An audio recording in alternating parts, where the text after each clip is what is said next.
I'd like to begin thanking the Asian Confluence and the government of Meghalaya for inviting us to speak at this conference.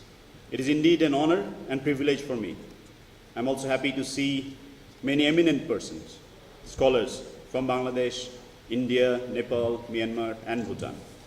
Distinguished guests, understanding rivers is essential to understand the 21st century environmental as well as environmental needs. Managing rivers, although a challenge, provides us with opportunities. At the same time, the opportunities for unleashing the regenerative capacities of the people and environment of basin-wide areas. Rivers connect the webs of life. Rivers drive critical natural processes that have shaped the evolution of life on our planet Earth, as well as human civilization as it progresses. Historically, societies have always located near water, due partly to the fact that water enables more efficient travel compared to land route. Waterways are also critically important to the transportation of goods throughout the world. Thus, disruptive rivers, be it done naturally or man-made, are compromised in their ability to maintain and endanger life.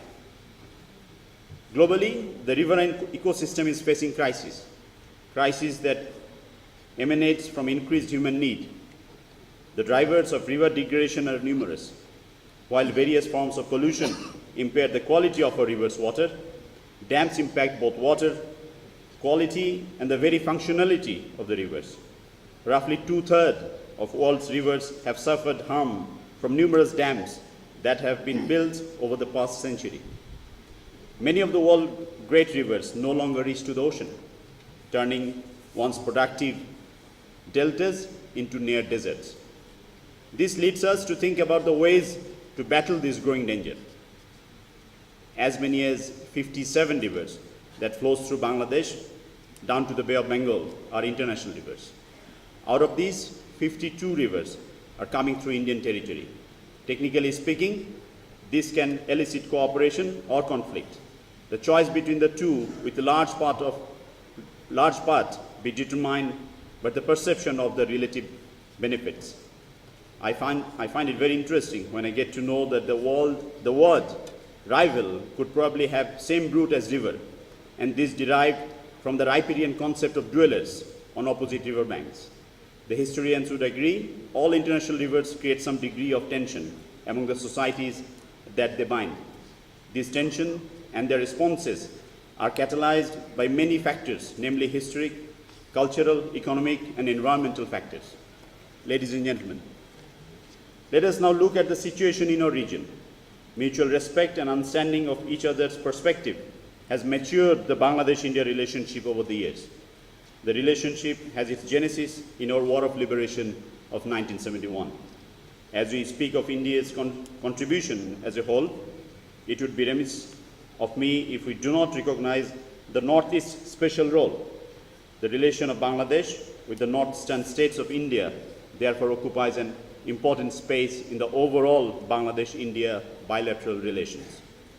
Turning from history, let us now take stock of our relationship with Northeast India, which has evolved within the larger context of Bangladesh-India relations.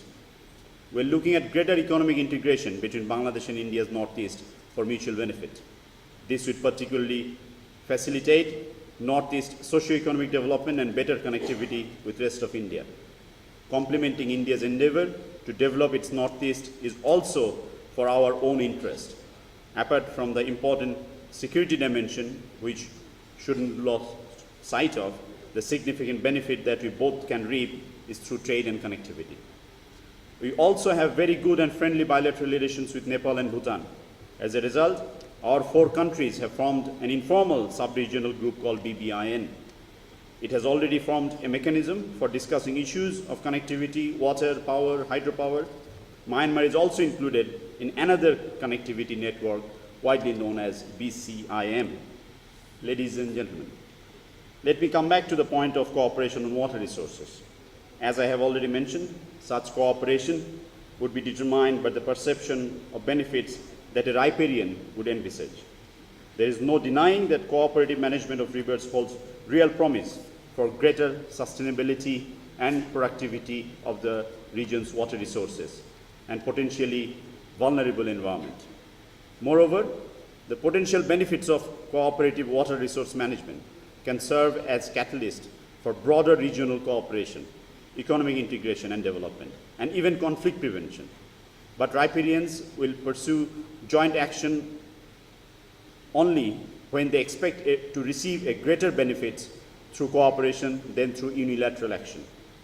Then how to convince a riparian country to agree to the idea of cooperative management?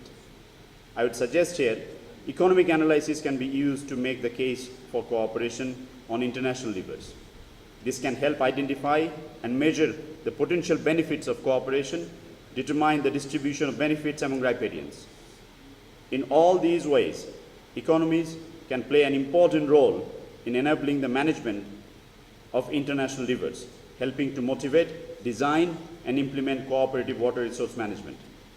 Distinguished guests, since Prime Minister Modi's visit to Bangladesh almost this time last year, there have been a number of developments which would enhance Northeast connectivity with the rest of India. We are opening new rail and road links, as well as land customs stations and land ports with Northeast, and reviving old ones, as cited by the High Commissioners of both these countries earlier on. We are revamping trade infrastructure. Dhaka Shillong Guwahati and Kolkata Dhaka Agartala bus service have been flagged off. We are looking at direct air connectivity between Dhaka and Guwahati soon. Besides, under BPI and motor vehicle arrangement, new passenger bus and cargo services will be operational soon, with a view to connecting Bangladesh and India with Nepal and Bhutan. It is expected to change the face of this sub-region. All these initiatives put together would have a huge impact on increasing people-to-people contact, as well as on increasing cross-border business activities. The region of South Asia, which is crisscrossed by rivers, as you all know, could take advantage of the transboundary rivers for inter-country means of riverine transport. In a limited way, it is already taking place.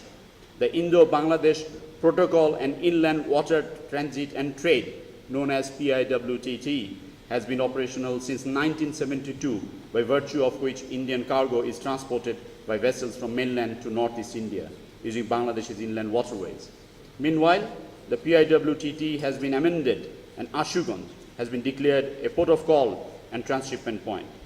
Under the transit transshipment agreement, Indian goods which have so far been transported along the Bangladesh-Indian inland water protocol routes would now be transshipped at Ashuganj, from where those would be transported to Tripura by road through Akhaura-Agartala border checkpost.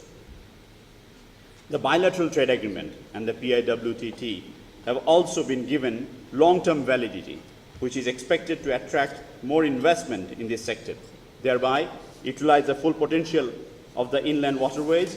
We're also looking at flying of passenger and cruise vessels in these protocol routes. An MOU for the movement of passenger and cruise vessels in coastal shipping routes and inland water protocol routes is in discussion.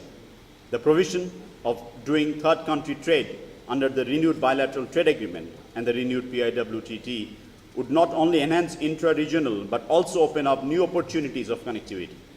The MOU on use of Chittagong and Mongla port by India would further enhance connectivity not only bilaterally but also sub-regionally, when Nepal and Bhutan would eventually be brought into the ambit. Signing of the coastal shipping has opened up new avenues of connectivity and trade facilitation. This would substantially lower transport costs and thus benefit all the consumers.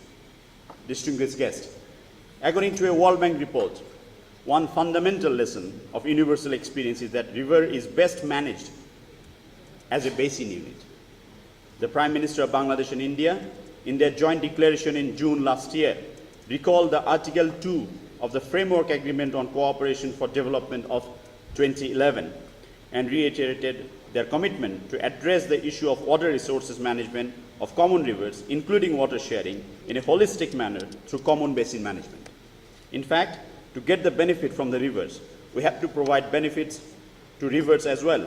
This would help acquire multiple benefits like dry season flow augmentation, increased irrigation, food production, hydropower generation, flood management, increased fish production, increased navigational facility, resist salinity intrusion, combat climate change impacts, improve water quality, and overall management of the basin itself.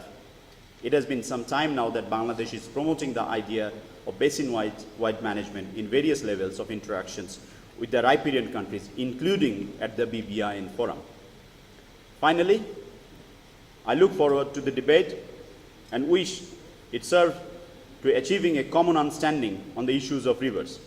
I suggest the understanding would be best reached through recognizing the benefits of cooperation among the governments, the various stakeholders, and the third space as conceptualized for this conference. The researchers, academia, civil society, grassroots level organization must make use of their influence on policymakers through reports, analysis, data, and action. Their efforts need to be supported by the various governmental constituencies that oversee security, development, and diplomacy. The industry that will commercially be benefited should also join hands.